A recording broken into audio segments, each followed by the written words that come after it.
Alikuwa huyu Abi Yazid siku moja akhraja dananir, huyu siku moja Abi Yazid alitoa sadaka ya pesa, yatasaddaqu biha, ili aitolee sadaka. Fawadhaaha inda rajulin fil masjid, akaiweka mbele ya mtu fulani msikitini. Ya tunatoaga sadaka wakati mwingine tuna watu tunawakusudia, si ndivyo? Mimi natoa nampa yule pale.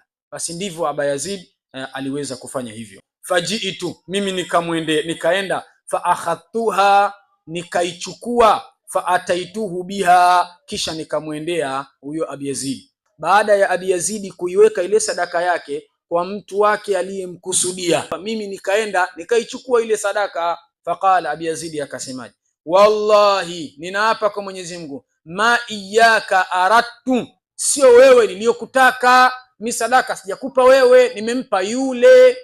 Fakhasamtu ila rasulillah, tukagombana tukavutana mpaka mbele ya Mtume sallallahu alaihi wasallam. Tulifika kwa Mtume tukamwambia Mtume, Abi Yazid ametoa sadaka yake, anamkusudia bwana fulani alikuwa kiswali. Sasa badala yule bwana kuchukua, nikaenda mimi nikaichukua. Mtume akasema hivi, laka ma nawaita ya Yazid, ni lako lilolinuia awe Yazid, yani utalipwa kama ulivonuia, haijalishi alichukua sadaka hiyo ni nani. Wala kama akhadta ya mu'nu, na ni chako ulichokichukua ewe mu'nu.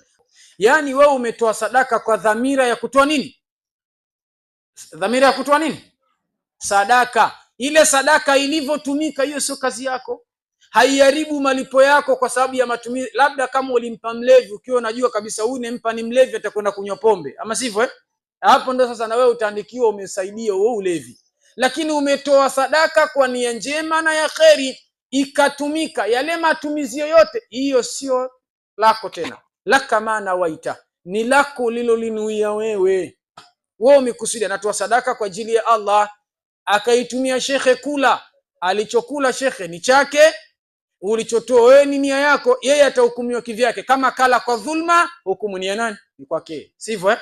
Lakini wewe uliyetoa utaandikiwa, wewe umetoa kwa ajili ya nani?